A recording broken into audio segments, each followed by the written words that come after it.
Apakah kalian melihatnya? Jika tidak, mari saya perlihatkan. Apakah kalian mengenal wajah itu? Jika tidak, mari saya perkenalkan. Ia adalah Erno Rubik, sang pencipta mainan Rubik. Beliaulah yang menciptakan permainan kubus warna-warni yang biasanya dijual di pasar Tanah Abang hanya 5 ribuan dan susah diputarnya. Akan tetapi di balik permainan itu, jika kita bisa memainkan dan menyelesaikannya di hadapan kawan-kawan, seakan-akan kita menjadi seorang yang sangat pintar dan cerdas. Bahkan, kita merasa seperti singa yang tak perlu tumbuh hebat. Au, asyait. Pada kesempatan kali ini saya akan menceritakan kepada kalian seperti apa sih kehidupan si Erno Rubik ini. Kok bisa beliau menciptakan permainan yang sangat komplikatif ini? Jadi langsung saja tanpa basa-basi. Jadi gini ceritanya.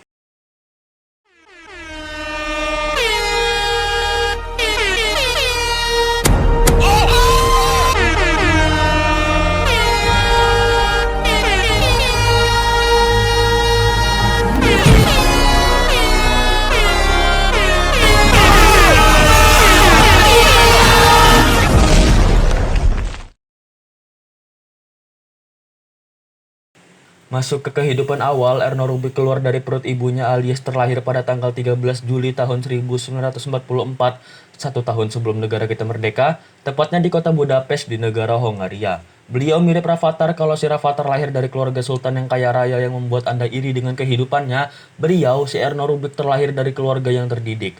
Saya tidak menemukan foto dari mimik kedua orang tuanya, jadi ya sudahlah. Akan tetapi yang pasti ayahnya berprofesi sebagai insinyur pesawat terbang dan ibunya sebagai seorang penyair.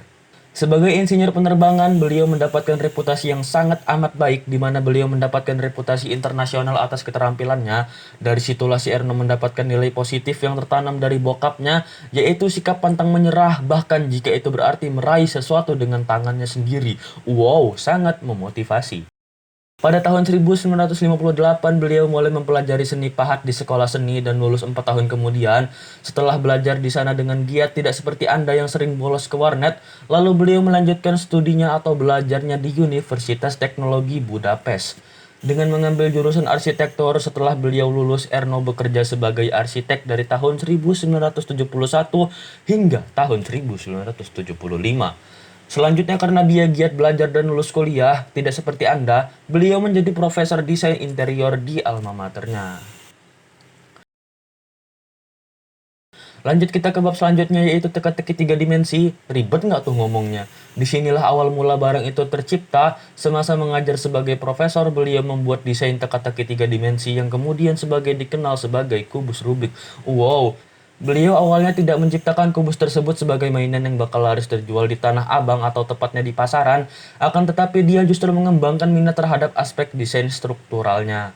Maksudnya just info untuk kalian yang belum tahu, saya dapat dari Brandly, sang pemecah masalah saat kepala mau pecah.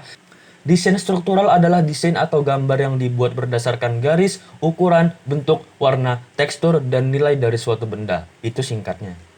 Lanjut ke cerita, dalam wawancaranya dengan podcast Om Deddy, maksudnya CNN, beliau mengungkapkan bahwasanya tujuan utama menciptakan kubus yakni menyodorkan masalah dengan desain geometri 3 dimensi yang menarik kepada murid-muridnya. Sampai sini mungkin kalian bakalan bingung dengan penjelasannya, jadi dengarkan baik-baik ya.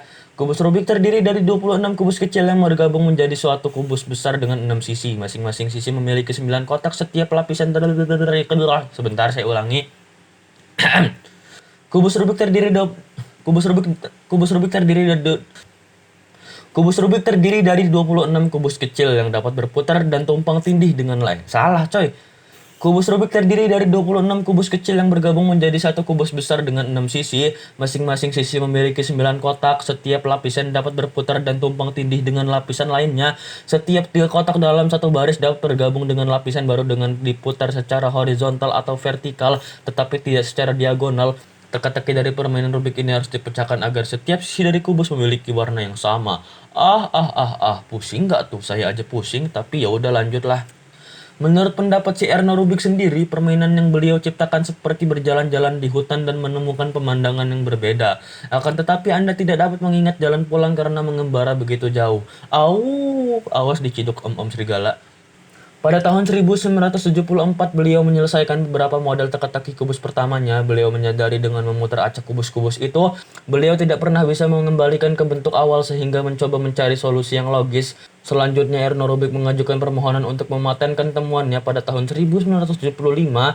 Otoritas paten Hongaria pun mengabulkan permintaannya. Jadi saya ambil kesimpulannya, intinya beliau sendiri cukup kesulitan atas hasil penemuannya, lalu beliau meminta kepada orang lain tapi nggak tahu siapa, pokoknya banyak, kayaknya, untuk mencoba menemukan cara yang logis untuk menyelesaikan permainannya. Hingga terciptalah rumus-rumus seperti sekarang, seperti layer by layer atau CFOP, tanpa banyak menghafal rumus OLL dan PLL untuk newbie, dan masih banyak lagi cara untuk mempelajari permainan tersebut, bahkan ada yang ngajarin cuman pakai satu rumus aja tapi sama aja ribetnya coy. Lanjut ke bab selanjutnya, ini hal yang menarik dari si Erno Rubik, yaitu beliau menjadi miliarder di negara komunis alias sugar daddy.